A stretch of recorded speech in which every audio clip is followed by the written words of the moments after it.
في حديث آخر في صحيح مسلم. يا الله، كان عمر بن الخطاب رضي الله عنه، عمر العملاق، عمر الذي نزل القرآن موافقا لرأيه، عمر الذي أجرى الله الحق على لسانه وقلب، عمر عمر عمر عمر قل عمر إلى ما شاء الله، عمر رضوان الله عليه. هذا حبه في القلب. وقطع لسان يسيء لعمر رضي الله عنه، ويسيء للصديق رضي الله عنه، ولأصحاب رسول الله رضي الله عنه. عمر رضوان الله عليه كان يبحث في أمداد أهل اليمن، وأمداد جمع مدد، وهم الأنصار والأعوان من أهل اليمن. كل ما يقبل على المدينة ناس من أهل اليمن يخرج عمر بن الخطاب بنفسه ويسأل عن رجل مين؟ عمر الفاروق أمير المؤمنين يسأل عن رجل من التابعين من أمداد أهل اليمن، مين ده؟ يوم عمر يقول لهم أفيكم أويس بن عامر؟ أويس بن عامر، ما تنساش الاسم ده، أفيكم أويس بن عامر؟ حتى أقبل على أويس لقيه عمر، فقال له عمر أنت أويس بن عامر؟ قال نعم. خلي بالك والله من الحوار ده. يقول عمر أنت أويس بن عامر؟ قال نعم. يقول عمر من مراد ثم من قرن، قبيلتان في اليمن، من مراد ثم من قرن؟ قال نعم. يقول عمر كان بك برص، مرض البرص، كان بك برص فبرأت منه إلا موضع درهم؟ الله، مش ممكن، ده كلام خطير جدا. ده البرص ده مرض داخلي، يعني مستور، فوق الرجل يرتدي فوقه الثياب، وبعدين يحدد المرض برأ إلا موضع درهم، يعني عبارة عن دايرة هي اللي لسه لازالت باقية في جسده. ده كلام خطير جدا والله. كان بك برص فبرأت إلا موضع درهم؟ قال نعم. يقول عمر لك والدة؟ قال نعم. قال عمر إني سمعت رسول الله، يا الله، صلى الله على الصادق الذي لا ينطق عن الهوى، إني سمعت رسول الله صلى الله عليه وسلم يقول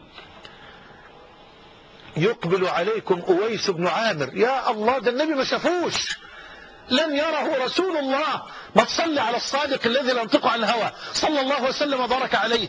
الرسول لم يرى أويس بن عامر، لا، وبيوصف، مش بيوصف أويس بن عامر، ده بيوصف المرض اللي كان في جسد أويس ولا زال أثره باقيا بمقدار الدرهم في جسده.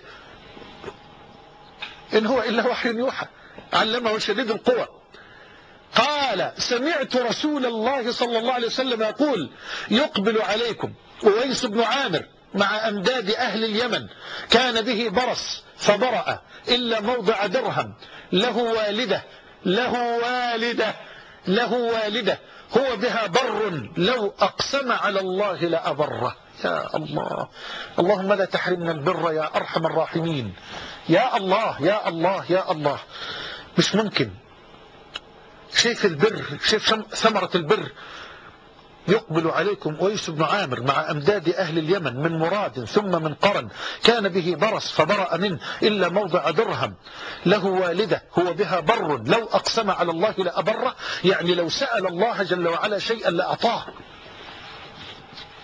طب وبعدين يقوم النبي عليه الصلاة والسلام يقول لعمر فإن استطعت أن يستغفر لك فافعل. عمر يطلب من تابعي وهو الصحابي الجليل الكبير الكريم الذي دعا الله رسولنا أن يعز به الإسلام. اللهم أعز الإسلام بأحب الرجلين إليك، بأبي الحكم عمرو بن هشام أو بعمر بن الخطاب. عمر النبي بيقول له لو قدرت أن أويس بن عامر هذا يستغفر الله لك، خليه يستغفر لك، خليه يستغفر الله لك. انت حضرتك عايش المعنى ده، انت عايش المعنى ده يا أختاه. عمر الفاروق يسأل أويس بن عامر يقول له استغفر لي، فقال عمر استغفر لي، فقال أويس بن عامر غفر الله لك. يا الله، البر يعلي أويسا إلى هذه الدرجة. دي ما كانت أويس بن عامر بالبر ببره بأمه. سبحان الله، في العام المقبل جاء رجل من أشراف أهل اليمن فأقبل على عمر بن الخطاب رضي الله عنه فسأله عمر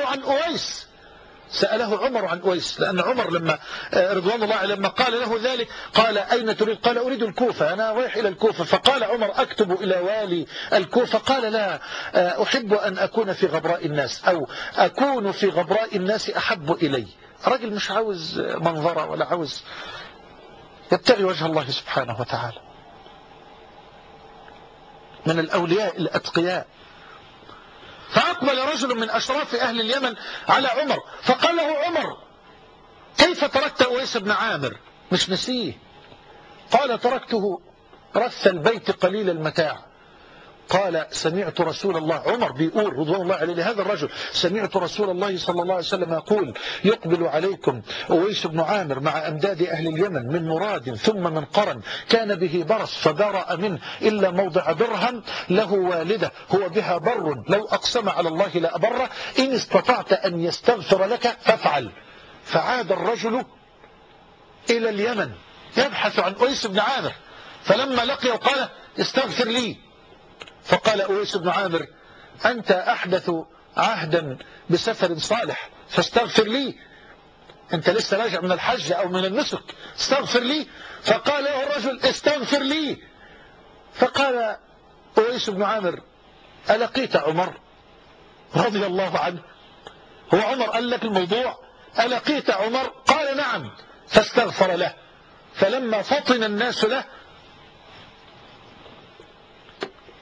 هان، خرج، ترك، لا يريد أن يشار إليه بالبنان،